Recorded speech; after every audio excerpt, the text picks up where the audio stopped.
Chip City's trying to be Chip City. Stephen A. brought this up recently, and this story has been all over the place on ESPN.com. Brian Windhorst, Jerry West, Doc Rivers, and the other team in L.A. are working on a plan to acquire both Kawhi Leonard and Kevin Durant this summer. Stephen A., how much pressure does this put on LeBron, Magic, and the Lake Show? Immense pressure. Immense pressure. Let's call it what it is. LeBron James is under no obligation to win a championship this year. It's to get the Lakers to the playoffs, be competitive in the playoffs. I think they're going to the Western Conference Finals. To me, that would be a victory for this season. But we all know that the Golden State Warriors are the favorite to win the championship. That's a given. But after this year, you got to get somebody in free agency. Kevin Durant's going to be a free agent. Kyrie Irving, Kawhi Leonard, and Anthony Davis signed with Clutch Sports under Rich Paul, and presumably he wants to be in L.A. I even have some people saying that, you know what, he should demand a trade now to try to facilitate his arrival in Los Angeles with LeBron James. You are Magic Johnson. You've got to get one of those players. And if you don't get one of those players and the Clippers end up getting Durant and Kawhi Leonard, I mean, it's a heist. Max, the only thing that I would compare it to is Jerry West stealing Shaquille O'Neal from the Orlando Magic like a thief in the night. That's the only thing that I would compare it to. The fact that the Clippers are creating enough cap space to pursue two max players. Combine that with what Durant had to say about LeBron in terms of playing with him and how a star wouldn't necessarily want to play with LeBron James, or it's not to their advantage, tacitly implying, but playing with me might be better.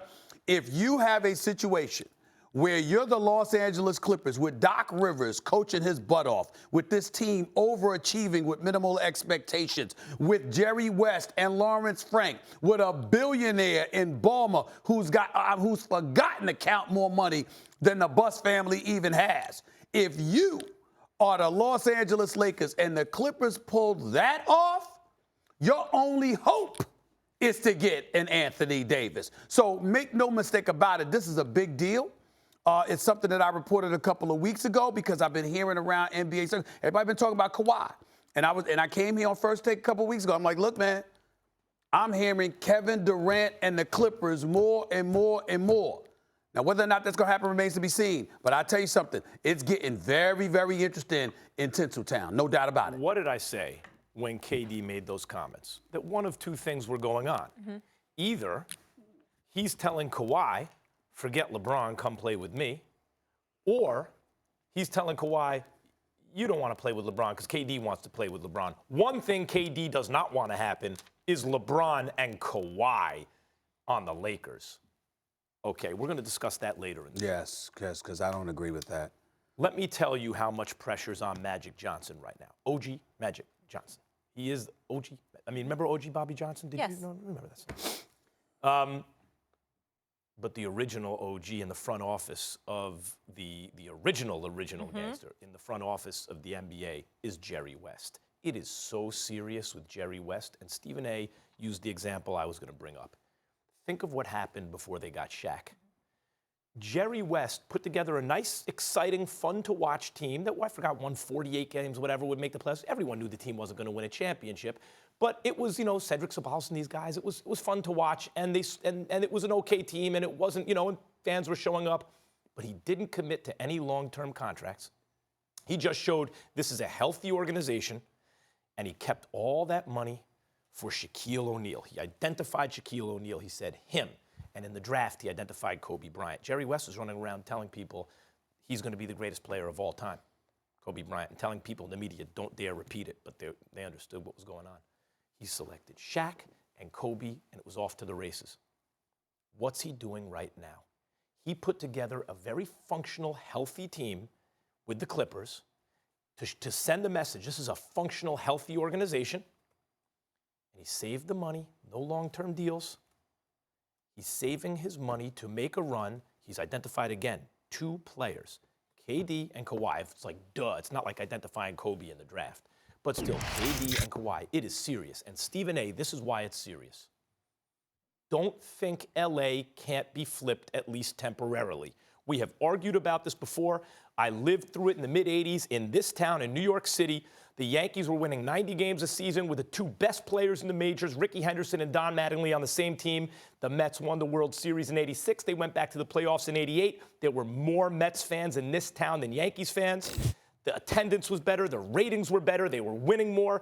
It can happen. So how much pressure is Magic Johnson under? For the first time in history, there's a danger because of Jerry West that L.A. can be flipped and be temporarily a Clippers town. That's how much pressure. That really doesn't matter to me right now. I'll see it. I'll believe it when I see it. What I will tell you is this. The interesting element that I take from all of this, remember that Kevin Durant was a free agent, and before he decided to go to Golden State, one of the things that led to the falling out of Doc Rivers and Chris Paul wasn't just Austin Rivers. It was Kevin Durant, because Kevin Durant, he gave the Clippers a courtesy conversation. He gave the Clippers a courtesy visit. He made it very, very clear there was no way in hell that he was going to the Clippers because he didn't like the dysfunctionality that reeked through this organization in terms of Blake Griffin, DeAndre Jordan, CP3, with Austin Rivers being there. Not that he belongs in that conversation. I like Austin Rivers, but, we're talking about CP3 here and Blake Griffin at the time. Kevin Durant considered it a dysfunctional environment. CP3, being friends with Kevin Durant, wanted Kevin Durant to obviously talk to the Clippers at that particular moment in time. Kevin Durant made it very, very clear it was no way in hell he was coming. As a result, CP3 didn't bother to be present for the meeting with Kevin Durant. And because of that, at least in CP3's eyes, Doc Rivers never really let that go. He sort of was upset. According to what my sources tell me, Doc Rivers was definitely upset that CP3 wasn't there to help woo Kevin Durant because he felt he had a chance. They didn't have a chance then. They have a chance now.